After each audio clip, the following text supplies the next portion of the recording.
नमस्कार, आप सुन रहे हैं द बॉलीवुड रेडियो और मैं हूं आपके साथ अनूप आकाश वर्मा। दोस्तों, ये किस्सा गुजरे ज़माने की उस मशहूर अदाकारा का है जिनकी खूबसूरती पर पूरा बॉलीवुड मर मिटता था, लेकिन आखिरी दिनों में हालत ऐसी हो गई कि लोग पहचान भी नहीं पाए। हिंदी सिनेमा में कई ऐसी अभिनेत्रियां रही हैं जिन्होंने लोगों को न सिर्फ अपनी दमदार एक्टिंग का कायल बनाया, बल्कि अपनी गजब की खूबसूरती से भी लोगों के दिलों पर राज किया। और इन्हीं अभिनेत्रियों की सूची में एक नाम है लीला नायडू, जो 50 और 60 के दशक में एक सुपरहिट हीरोइन रह चुकी हैं। लीला नायडू ने उस दौर की कई फिल्मों में काम किया और अपनी एक्टिंग के अलावा अपनी खूबसूरती से भी लोगों का दिल जीता। साल 1954 में फेमिना मिस इंडिया का ताज जीतकर लीला नायडू उस समय खूब चर्चाओं में थी। साथ साथ वोग मैगजीन की दुनिया भर में 10 सबसे खूबसूरत महिलाओं की लिस्ट में भी उनका नाम शुमार था। 1960 में ऋषिकेश मुखर्जी की फिल्म अनुराधा से लीला नायडू ने अपना बॉलीवुड डेब्यू किया। हालांकि ये फिल्म कुछ खास जादू तो नहीं दिखा पाई, लेकिन लीला की एक्टिंग के सभी उस दौर में दीवाने हो गए थे। इस फिल्म के बाद तो मानो लीला नायडू की किस्मत का तारा चमक उठा। उस समय लीला के पास फिल्मों की झड़ी लग गई थी, लेकिन उन्होंने अपने मन की सुनी और वही फिल्में चुनी जिनकी गवाही उनके दिल ने दी। अपने करियर में लीला नायडू ने हर तरह के किरदार निभाए।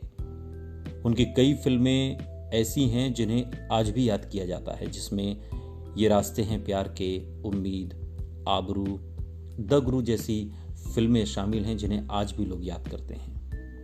हिंदी फिल्मों के अलावा लीला नायडू ने कुछ इंग्लिश फिल्मों में भी काम किया। साल 1964 में आई फिल्म बागी उनकी आखिरी हिंदी फिल्म थी।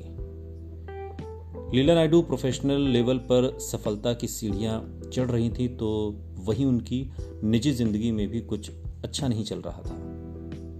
मात्र 13 साल की उम्र में ही लीला नायडू ने ओबराय होटल के मालिक के बेटे से शादी कर ली थी, लेकिन उनकी ये शादी ज्यादा दिन तक नहीं चली। निजी जिंदगी में भूचाल आ गया। शादी के कुछ साल बाद ही लीला नायडू का पति से तलाक हो गया और इसके बाद लीला नायडू ने मुंबई के रहने वाले एक कवि से शादी कर ली, लेकिन उनकी दूसरी शादी भी टूट गई। इससे लीला नायडू की निजी जिंदगी में बहुत तकलीफें शुरू हुई।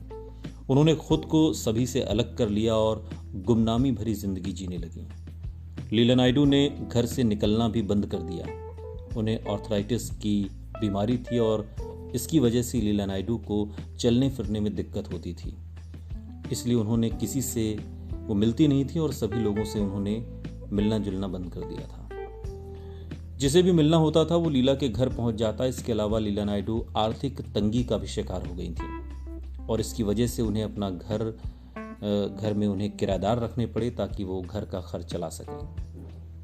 2009 में उन्हें इन्फ्लुएंजा की बीमारी हुई और इसकी वजह से उनके फेफड़ों ने काम करना बंद कर दिया। 28 जुलाई साल 2009